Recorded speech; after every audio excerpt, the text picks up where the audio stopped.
Let me just say right now, 2024 is super weird when it comes to how the presidential primaries are unfolding. It's almost like we need two explainers. One for how US primaries are supposed to work, like in normal times, and then another whole thing on how they're actually going to work this year. Because when else do you have a former Republican president trying to reclaim the nomination while facing 4 separate criminal indictments that only seem to make him more and more popular in a two-way race that could end months early, basically any day now, because the leading challenger just dropped out, and who knows whether Nikki Haley has enough steam to go blow for blow with Trump. And whoever wins that race going up against a sitting president who actually refused to run in the party's first primary. So a bunch of other people scooped up the first few delegates, and because some people think Joe Biden is too old, there was all kinds of speculation about whether he might be replaced. Maybe, but probably not, because everyone seems pretty all in now. Maybe. So let's start by cutting through the crazy. I'm going to explain as concisely as I can how these primaries normally work, but then we'll embrace the crazy. I'll show you how the whole thing got turned upside down.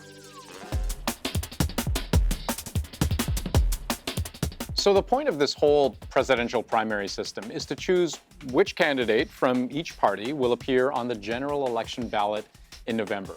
Will it be Biden versus Trump, Haley versus Biden, Trump versus Phillips?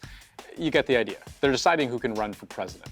This is totally different from how we do things in Canada, where parties hold conventions to choose their leaders, and then Canadians just vote for parties, not for prime ministers at all. But in the US, Americans very much get a say through a series of votes. In different states, on a preset schedule, a whole bunch of candidates battle it out, like having 50-plus little elections, until you have one person who wins enough that they can be officially crowned as the party's presidential candidate at a big convention in the summer. I profoundly accept this nomination. So it's with great honor and humility I accept this nomination for President of the United States. Typically, most of the attention is on the primaries of the party that's not in power. Because, like if we use today as an example, Joe Biden is already the president, and incumbents don't usually face serious competition from within their own party. Like, why start from scratch with an untested candidate when you already have a proven leader, an electable leader in the big chair? But for the party that's trying to topple the sitting president, that's a whole other story. Because virtually every Democrat you can think of, and lots you can't think of, are thinking about running for the chance to take on President Donald Trump in 2 years' time. 2020 was a great example of this. You had Donald Trump, the sitting president, already served one term in office, looking for a second, and then you had a field of 11 serious contenders on the Democrat side, all fighting in the primaries to be the man or woman to take on Trump. This is why presidential debates are becoming unwatchable. This reminds everybody of what they cannot stand about Washington. It was a lot. But as each state held their respective primaries, candidates either won or lost. And those who lost started to see the writing on the wall, that they were too far behind to even hope to come out on top, so they would drop out of the race. And in the end, Bernie Sanders, who had only managed to win 9 state primaries after months of fighting, he was the last to call it quits. He suspended his campaign in April, making Joe Biden the presumptive nominee, who then, of course, went on to compete for real in the general election. That's how the process is supposed to work. But there's a lot that happens under the hood that you don't really see unless you really look closely. So the question of who's allowed to vote in these primaries really demonstrates how complex these things can be. Broadly, if you're an American registered voter, you're at least halfway to being allowed to vote in your state's primary. But some states have closed primaries, where you also have to be a registered member of the political party's primary that you're voting in. So if you're a registered Republican, you can vote in the Republican primary.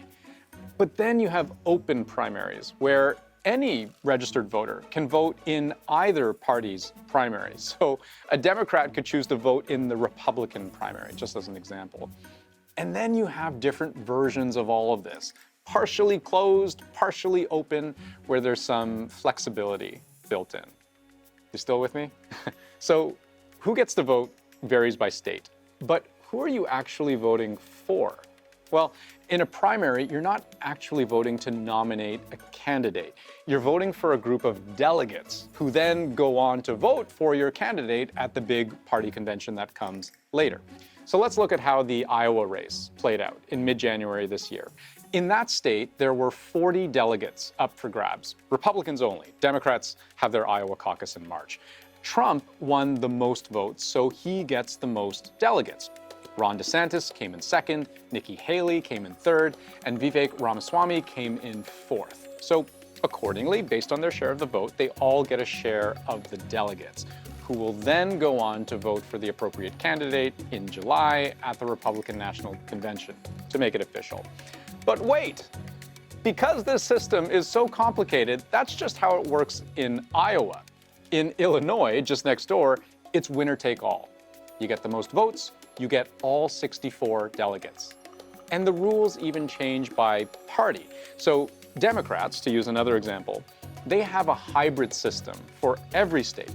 It's proportional, so if you win 30% of the vote, you get 30% of the delegates, but only if you hit a minimum threshold of 15%. For Democrats, there are 3,936 delegates up for grabs when you count the primaries in every state and territory plus Washington, D.C. On the Republican side, there are 2,429 delegates who will all meet at the party's national convention in July, and if any one candidate gets at least 1,215 votes, that's half, they win. They get to run for president. As you can see, it's a very gradual process, winning delegates by the dozens until you have thousands over a period of months. But the one day that counts the most, where the biggest batch of delegates are won, that's Super Tuesday. I think Super Tuesday is probably where you actually have to start winning states. Hopefully there will be a real Super Tuesday and it's not Super Tuesday. On Super Tuesday, March 5th, 2024, Republican delegates from 16 U.S. states and territories are up for grabs all at the same time. If you do the math, that's 874 delegates to assign in just a single 24-hour period. That's big. That's what these primaries typically work their way up to, after which we start to get a much better sense of who the winners are going to end up being. But 2024 is a little different.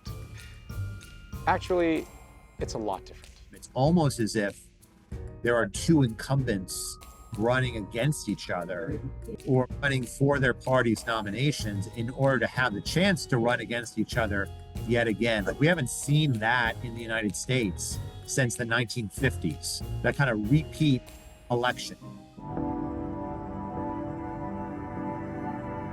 So one hiccup with 2024 is that it's really hard to know how much the early primaries matter.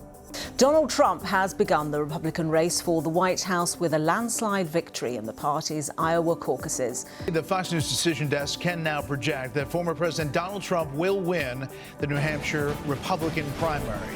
The first states to hold primaries do tend to get an incredible amount of news coverage because historically they were seen as indicators for which campaigns could go the full distance. But tell me if you see a pattern here. In 2000, George W. Bush won the primary in Iowa but loses in New Hampshire. 2008, Barack Obama also wins in Iowa, also loses in New Hampshire.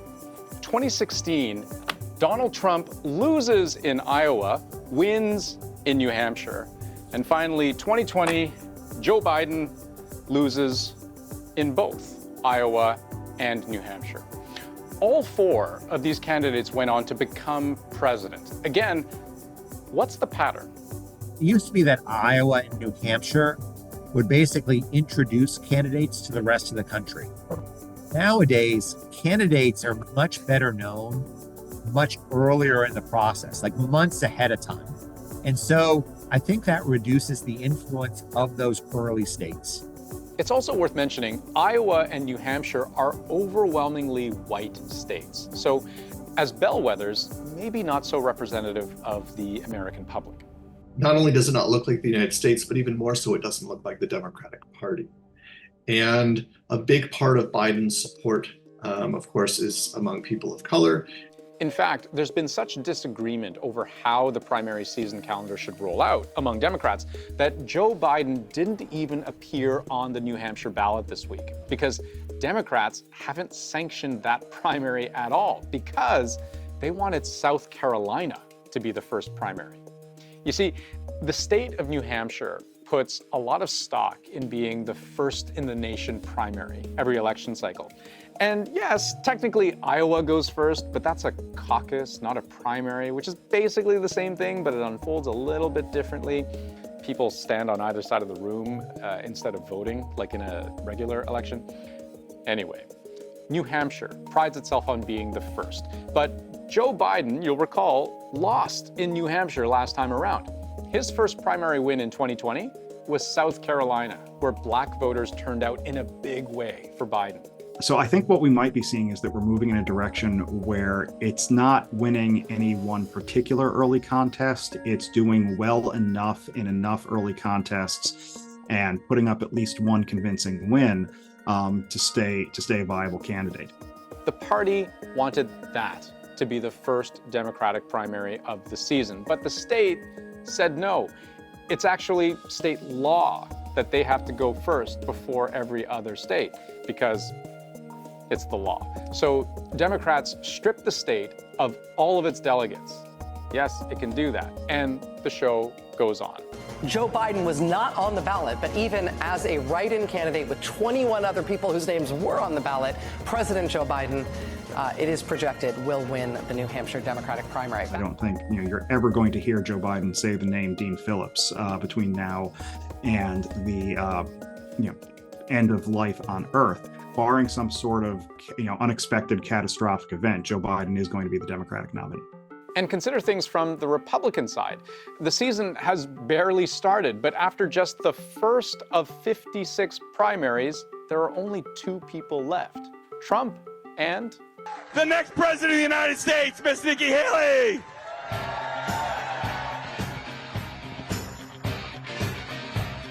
Ron DeSantis came a very weak second in Iowa, which was a huge disappointment for him, considering how much time he had spent campaigning there. He dropped out almost immediately. I want to congratulate Ron and Nikki for having a good time together. We're all having a good time together.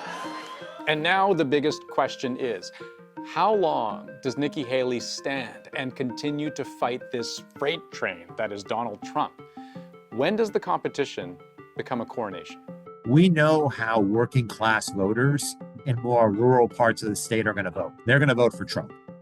Question is, can she make that up with suburban voters? If she can't, hard to say there's a reason to fight on if you can't broaden your base. I think she's playing a really poor hand about as well as she can. And I think the thing she's going to run into is, first, how do you keep the lights on in the campaign? How do you convince donors to keep contributing to your campaign when you are 0 and 2? Despite losing the last election, Donald Trump is running with the strength of an incumbent, one who could conceivably be crowned the de facto winner long before primary season is over. I think it's going to be really clear, probably within the next month, that Trump's going to be the Republican nominee and Biden's going to be the Democratic nominee. And I think the Biden campaign is assuming at this point that Trump's their opponent, and we can see from last night that Trump is really eager to be running against Biden and not Haley. His popularity only seems to increase the more legal trouble he gets into. Are the indictments changing how you feel? No, because I do think a lot of that is for effect. A lot of those are trumped up. In 2016, I declared, I am your voice. Today I add, I am your warrior. I am your justice. And for those who have been wronged and betrayed, I am your retribution. Trump has raised millions of dollars on the back of his criminal indictments. He's sold T-shirts with his mugshot. And the court date for his first criminal trial for conspiring to steal the last election, March 4th. That's one day before Super Tuesday. There will be verdicts before the general election. And, there's 91 charges. And some of them Donald Trump has admitted to, right? And some of them there seems to be very, very strong evidence for. So it is quite likely that he will be convicted of something before the election. Bottom line, we haven't seen a serious campaign by a former president for his party's nomination in 100 years.